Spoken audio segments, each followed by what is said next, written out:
heart, and I'm a better man just because all the things that mama does. Mama does. Mama does. Hi, Mr. Eric here, and now for the news. It's time for Oscar to tell us something. And what we've got on store this afternoon is an exciting story about the Randy Crouch Illinois River gig. Yes. Now this was in July. Yeah, 4th of July. 4th of July, yeah. And this was really a pretty cool show. I remember you being very excited about it. And you were able to secure some interview with Randy Crouch. Yes, I was the able immortal Randy Crouch. I was able to have a word or two with the psychedelic cowboy himself. Cool. Yes. Well, tell us about, give us a little bit of background there on Mr. Randy Crouch there, Oscar. So, for those of you in our audience that don't know who Randy Crouch is, he's an amazing red dirt fiddle player. Randy Crouch has been a musician around the Tulsa area for years, since the 50s. The guy has been playing forever. So he's played with guys like Byron Berline, who played with the Rolling Stones. He's played with the Flying Burrito Brothers. Crouch is just a fabulous red dirt musician. We are lucky to have him as part of the Tulsa Sound community. I was fortunate enough in my youth to go up and visit Randy Crouch over a 3 or 4 day period one time with a good friend of mine, Mr. Benny Craig. Rest in peace, Benny Craig. Benny Craig used to be the powerful steel guitar player for the Red Dirt Rangers. He played fiddle also, so him and Randy would just kind of fiddle back and forth. And it was wonderful. Benny played steel and harmonica, and he was a great guy. He lived in Cookson, Oklahoma, which is near Randy Crouch's geodesic dome in Tahlequah, Oklahoma. So we go... Only in Tahlequah. Yes, we go to you have Randy Randy's Crouch geodesic dome in Tahlequah. A buckyball. Hang out. Me and Benny Craig of the Red Dirt Rangers and Randy Crouch for one night that lasted 3 days. Man. Randy Crouch, brought to you by Pabst Blue Ribbon. Yes. It was a wonderful experience. And that was my first encounter with Randy Crouch. I'd never been out to a gig to see him. I didn't know. He was just a friend of Benny's. Yeah. We were just going over to his house to hang out. It was really that kind of thing. But after that, I've seen him play and around town, and in those early Red Dirt years in the early 90s, Randy is a powerful force. He's still a powerful force. He was originally, he was one of the original house bands at the Cain's Ballroom back in the day. They played as a house band at the Cain's Ballroom. Yes. I know that. So, he's out there. He is a psychedelic hillbilly fiddle player from outer space. And that's a quote from the Red Dirt Rangers. Those are words that were from Brad Piccolo, who once described Crouch as the original grunge hillbilly fiddle player from outer space. Cooper said that Crouch is really a unique guy in the way that he thinks and the way that he is. My quote on Randy Crouch is that Crouch doesn't play music. Crouch is music. I believe that that's true. He thinks music. He is music. That's who the guy is, and has a heart of gold. So we want everyone to know that, man, this is a good-hearted man. And I chased him down for an interview over the 4th of July weekend. We have a bit of that. And Mr. Eric, is this the point where we play the interview? We're going to go ahead and play that interview now, and we'll be right back. All right, we'll be right back. Tulsa Sound Podcast.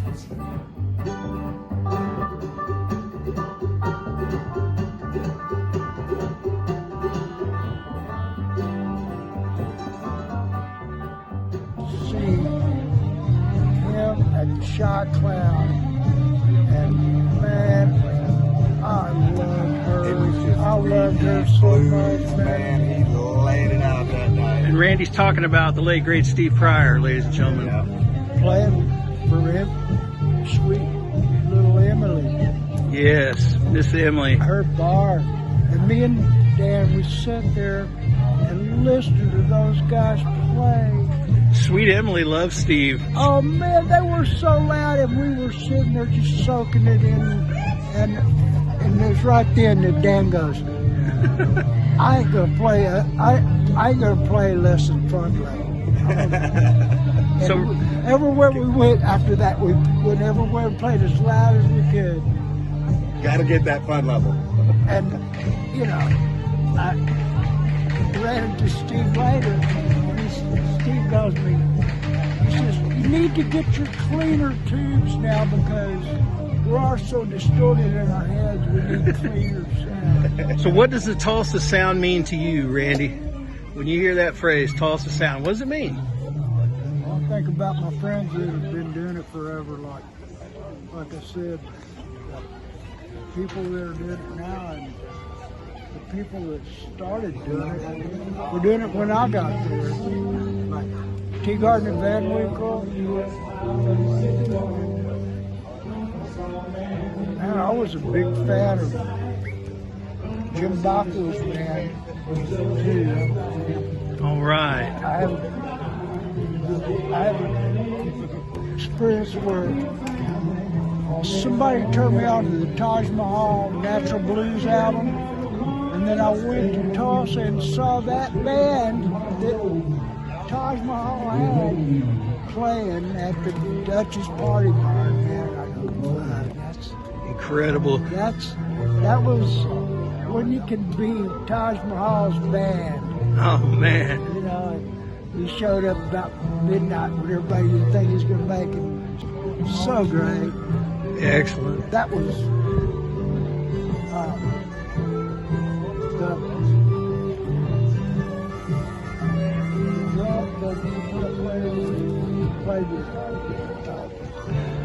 All right. Guitars with Leo Feathers. Yeah. Leo Feathers, another great Tulsa sound guitar player. man, it was like And Gary Gilmore. Gary Gilmore on guitar, absolutely. Actually, Karstein was in that. You can't mention the Tulsa sound without thinking about Jimmy Karstein. Jimmy Karstein is the Don't you Tulsa sound. think? Absolutely. You can't think about the Tulsa sound without mentioning Jimmy Karstein. Karstein with Paul Benjamin. How you doing? Well, I said it first. Good, man. How are you? You got everything going your way? All right. Hey, my buddy, what's up? Thank you, gentlemen. Thank you, Scott. Well, that was incredible, Oscar. Thank you. You're very, very lucky to get that interview because, from what I understand, he's pretty reclusive from the press. Yeah, Is that a fact? but he didn't view me as a press. No, He he. viewed me as a friend. And So that's you the thing kinda with tricked all him. these guys. No, that's the thing with all these guys.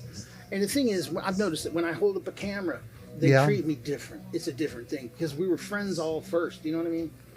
But when you hold up a camera, they treat you differently. It's different. But if it's a cell phone, not so. They think that Not so different. you trying to call them, maybe. Well, no, I'm just saying that. All You need a photographers- professional cameraman all working with you. Hey, photographers Adam, have experienced walking you into guys a a room chance, with a camera and having it's a the chance energy to get in on the change. ground floor, man. Oh yeah, This is a chance you've been waiting for your whole it is. career. You can go with Oscar, and you could like put a balaclava over your head and be like a ninja Just hide in photographer. the shadows. Yeah. That's what I try to do. They'd never see you. You'd be non-existent. You know, he plays a fucking strat with his feet. Who does? Randy Randy Crouch plays a strap with his feet. still does, yeah. That is just amazing. And he plays fiddle at the same time, so it's all weird. Yeah. Well, now we're going to go a little segment here. It's called Paul Benjamin Nods His Head. Look at him go. Look at him go. What This did- is what it's like to get the nod from Paul. That's just one other amazing feature of Paul Benjamin. I'm sick. Are we recording right now? Yes, we're recording okay. right now. So Paul's so. on tour in France. It's a Tulsa Sound Oh, they are in podcast. France, yeah. Are we recording? Yeah. Okay. We're recording right It's now. madness. Okay, so shout out to Paul. Shout out to Matt Teagarden in Europe. gonna get They're in sued. France right now. Paul Benjamin, Paul Matt Wilkes Teagarden. over there. Man, Paul's a great bass player. Oh, And my a hell of goodness. a guy. Man, I like that kid. That's We're cool. gonna have him on the show someday. We're So going let's to have talk him about- on the show. So Crouch predominantly plays the fiddle, guitar, and steel guitar, but he plays them all at the same time, and he can actually play. can do that? The Fender. That's like 5 instruments at Dude, Well, once. he can play does the it. Fender Strat with his feet. He plays the Fender Strat. You with said his that a feet. minute ago, and So- it's that fact hasn't changed. Yeah, Okay. that is true. In I 4 didn't minutes know time. we were rolling. So the Randy Couch documentary is out. Please consider sending some money to the Randy Crouch movie. You can find them online, Bookface. Find them on the Instagram. Find them everywhere on Twitter. Find them on the fucking YouTube. Find the Randy Crouch movie. Donate it because it's a crowd-funded sourced movie. That's right. Paul says get out and get it. All right, so get out there and find it. Randy Crouch, amazing, amazing guy. Amazing guy. Cool. I was able to, yeah, great day, great fun. Most excellent. So we're back for this segment, which will be featuring Miss Nellie Clay on, singer-songwriter Nellie Clay. Tell us about Nellie. Man, what a great experience I had meeting Miss Nellie Clay. She is a wonderful singer-songwriter. She lives up in the Tahlequah area, and she was born in Oklahoma. She's a folk singer. She's a songwriter and a rambling gal. She lived off-grid in Alaska for several years with a dog, her and a dog named Bear in the woods. She told me the story, and it was amazing. Please check her out. Please find Nellie Clay. Pictured here in this photograph is Jack J. Jackson. That's one of them there moving photographs. He's a star like of the FX series big-time Reservation modern Dogs that you can find on Hulu. And look for Jack J. Jackson in that show. So this is a shot of he and Nellie Clay. She's wonderful. She's Our audio here is silent because we don't want to get in trouble, but we're hoping that Nellie will send us some promo and we can get one of her songs on the show. We have to get her permission. Her name is... We didn't want to roll the video without her permission. Right. So Nellie Clay is a Since you child can't of tell Red what Dirt. she's playing. She was born in southwest Oklahoma, and she's lived across the country from Alaska to the Windy City. She went to high school in Peoria, Illinois. That's the same hometown Richard Pryor was from. Oh, yeah? Yeah, Richard Pryor was from Peoria, Illinois. we got a street named after that place there. Ah. Yeah, Pennington Street. So she, but she chooses to hang out in Okemah. She's in Okemah? Oh yeah, she loves it. She chose to hang out in She Okemah. does, yes. Okay. Well, that's what it says here in the bio. So she's wonderful, and we were lucky enough to take this video and this audio of her out on the front porch. Eric will play it for you in its entirety next, and that's what we have. Nellie Clay. Please see her. She is a wonderful person. She hires musicians. She was out in Nashville for several years. Nashville. But she records in Chicago and uses Chicago musicians. So Chicago, Nashville, Chicago. She's making the Nashville, Chicago-Nashville connection. She's a big name at the Woody Guthrie Festival, and we're just pleased as punch to have this piece of video from Miss Nellie Clay. We can't let you hear it because of YouTube rules, but we're going to work on that. Thank you, Nellie. God bless you. Yeah. God bless you, girl. All right. She's got the Nashville connection, I understand. Yes, she does. Very And successful. she's got the Chicago connection. Very successful, yes. So what's she doing in Okemah? She just likes it here. She likes it here. She's an Okie artist. She's also a fabulous painter. No, she's a painter as well. She's actually an artist, and she's a painter, and she's an accomplished an artist. accomplished artist. Sells that art? Yes, for high prices. Where can we buy it? You can find that on her social medias, guys. Social media. Look for her stuff. She's a wonderful artist. NellieClay.com. Nellie Clay, yes. Find her and Jack J. Jackson on Instagram. Find them on the book face. Find them there. There they are out there. It's a beautiful thing about this wonderful world that we live in. You can find out anything about any artist now. That's something that we've got to be taking for granted, guys, because I can tell you from personal experience that trying to promote a band in the days before the internet was very, very expensive and very, very difficult. We're so lucky to have the world that we have now. I know people say, oh, things are going wrong. It's a crazy world. But the blessings that we have right now are so great that we should look at the good things. Yeah, absolutely. Quit this business of calling each other names, you punk. Yep. And, love each other. So Miss Nellie Clay has a trademarked Okie yowl. Oh, It's yeah? part of her electric dust bowl thing that she does. a trademark Okie yowl? Yeah, electric dust bowl music. You talking about a yowl? Or, She's a truth teller. now, She tells Oscar, the truth. is that a real West Tulsa yowl? Because I need to know. Because if it's some East Tulsa thing, man, I don't know. But if it's an Oakhurst yowl, I get it. So she says words like, oh. Oh, no, she don't has say it like diction that? and enunciates perfectly, Oh, actually. crap, that ain't no Okie girl. If you don't say, oh, She writes there a lot of ain't nothing heartfelt wrong songs. with you, but Well, Nellie writes a lot of heartfelt songs. from the heart. One of her newest compositions is entitled "Oh America." So, and another one called "We Got Songs to Sing." So find her; she's fabulous. I just can't say enough good things about her and Jack J. Jackson. Can't say it. Find him on FX's Reservation Dogs on Hulu. Reservation Dogs. Yes, absolutely. So we're going to move on, and we have run the gamut on the 4th of July, but we are moving on to an interview that I was able to get with a good friend of mine, a good friend of the show's, Mr. David Teagarden Jr. Dave Teagarden Jr. started out playing around town in a band called Guy Smiley with Brian Simmons as the front man and Craig the Dishwasher on bass. I don't remember Craig's last name, but Guy Smiley was a huge, fun band back in the late 80s, early 90s. Shout out to Brian Simmons for being part of that. Here we have a picture of David Teagarden Jr. with his daughter on the drum kit, his actual drum roadie. She works hard, and he doesn't pay her near enough. With socks like that, I don't think we could blame him. So Dave started out with Guy Smiley. He later played with Wanda Watson. There's Dave Sr.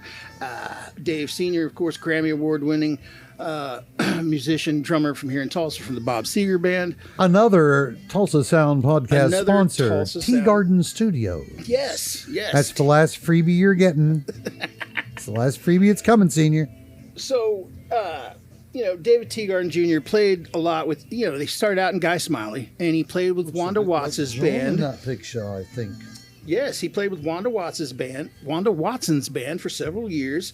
He also teamed up with Jeff Martinson, and they had a duo. He's got at least one fan in this picture. Yes, one fan in the picture. God, you're terrible, Eric. No, just saying what I see, baby.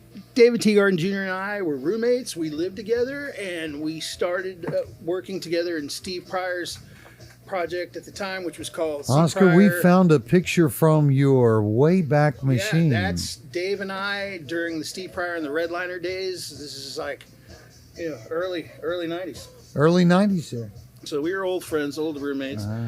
Dave has played with a lot of folks. He's an accomplished Tulsa Sound icon, and we have an interview of Dave here where I asked Dave what the Tulsa Sound is. Let's roll that video. Let's roll that. And I never dreamed that I'd be in this place. In the blink of an eye, everything changed. Cherokee County, Diamond Head Resort, the finest resorts on the river, Illinois River, that is. Well, I'm David Teagarden Jr. My father's David Teagarden, kind of one of the original cast members of the Tulsa Sound, if you will. Oscar J here has asked me, what is the Tulsa Sound? And I'll start with, the words, out of the mouth of J.J. Cale and Leon Russell. People would throw that term around a lot, and they would kind of poo-poo it a little bit. They were like, well, yeah, what is the Tulsa Sound? There's no such thing. It's just, But it turns out there kind of is something, something about the Tulsa Sound. And, of course, they later, got their story straight. I kind of think it's real similar with a lot of musical styles that have developed in the 50s, 60s. Real similar deal to like Bob Marley and reggae. These people didn't start off going for this particular sound. They were actually trying to do something else. Bob Marley and those guys, they thought they were Motown. Oh, we're not reggae. We're recreating Motown here. I think a lot of these early Tulsa cats that were playing were influenced by gospel music, blues music, rock and roll, country, and I think a lot of them, when they were younger, were really intrigued with R&B, Memphis style, Stax, So I think they were kind of going, we're R&B. And then they started playing for a while, and they were like, well, we thought we were recreating R&B, but it's turned into something different. And that in a nutshell, I think is where the nucleus of that lies. Just trying to recreate some sounds that you heard when you were a kid, and nobody can exactly recreate, we're not parrots, just morphed into some thing. And so you had all these wonderful Tulsa musicians who, like, by default, I'll say, Jimmy Karstein said, he was like, well, how did you make it? How'd you do it? He's like, hell, there was only a handful of us anyway, Nobody wanted to do it, or nobody could do it. So by default, they're getting all the gigs. But there was a handful of Tulsa people that went out to California, went out to New York City, and they just kind of were so unique and they were such wonderfully talented musicians that they just got the gigs, Yeah, absolutely. So I once heard you say that the Tulsa sound is sometimes defined by a drum beat. Could you tell us about that drum beat? Oh, I could feel it better than I could tell you about it. Great organist, Jim Downing, who is a eloquent writer as well. I think I wrote I read something he wrote when I was a kid, and to quote Jim Downing, to paraphrase Jim Downing, he said it has something to do with the powwow drums and the oil derricks. Yeah, that makes a lot of sense. Powwow drums and the oil derricks. And so, the oil derrick had a cadence, yes, or a tempo, and it's a little bit lopsided. It would be on and then get behind a little bit, and then get on and get behind a little bit. So would you say that's the inspiration for the Tulsa Shuffle, possibly? Well, I don't know if it's the inspiration, but Tulsa is always has been a big blues R&B town. Tell us about the Tulsa Shuffle. Yeah, well, it's a shuffle. It's from Tulsa. And Tulsa Shuffle. And it's defined. How is it different from like a Texas Shuffle or a Memphis Shuffle? Oh, it's a little simpler, a little bit behind, and that's what makes it real hard. We're pretty simple here in Tulsa. We're simple people. The Tulsa sound is something that's been described to me as something that's effortlessly cool. And I love that. It appears that way. It appears that way. It ain't easy. None of this is easy. I remember somebody said, "Oh, Markham, it comes so easy to you." And Jimmy Markham was like, "Hell, Louie's hard."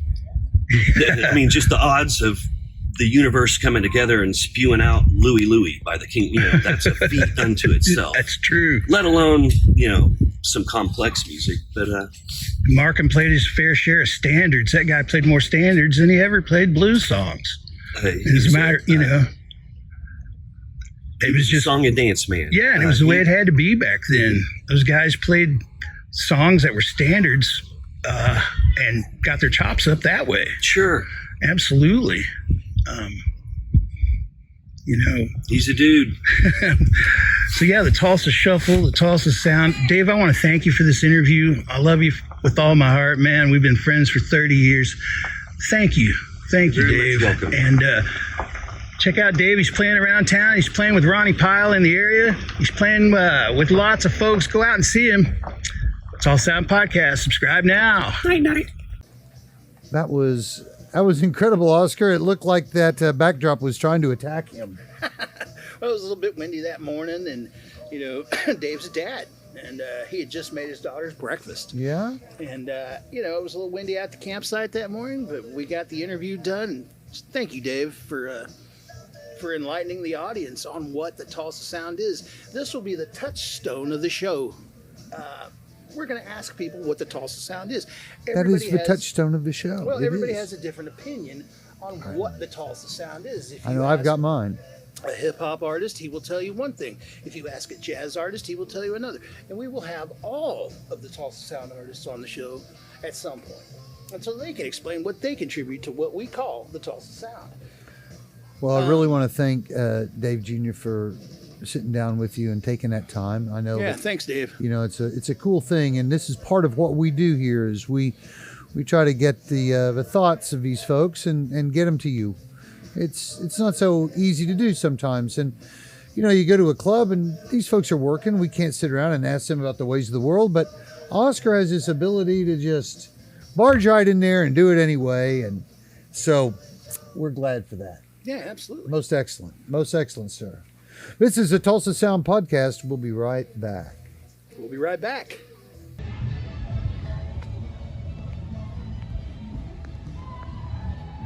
All right, my name's Oscar Padron, and I'm here with Paul Benjamin. We're in Tahlequah. We are on the river here at the Illinois River at the Diamond Head Resort Campground, and we're asking everybody, what is the Tulsa Sound? Well, Tulsa Sound, more than anything, it's a vibe.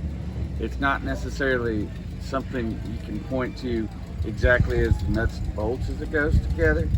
People will just blanketly, you know, they'll say it's a laid back sound, and it's kind of this effortless thing, which it is, and it's kind of shared between the musicians that play it. But if you look at the Tulsa Sound pioneers, you would have J.J. Cale and then Leon Russell, and there was people before them, but all kinds of things that, you know, between the two styles, you got every style of music by the time you've covered both of their books. Right. So, you know, my favorite quote was from Jamie Oldecker. He says we were getting together and we were trying to play Jimmy Reed songs and we didn't get it right, but whatever that was the Tulsa Sound. Some of us were swinging, some of us were playing straight, but that effortlessly thing kind of glued together is the Tulsa Sound. So you can't really point to one star in the galaxy and go, yep, that's Tulsa Sound. It's really the galaxy itself. It's definitely a vibe that you recognize, but you can't necessarily put your finger on. A vibe, absolutely. Thank you, Paul. Paul's going to be hitting the stage later this evening here at the Diamond Head Resort. It's a great day. Happy 4th, people.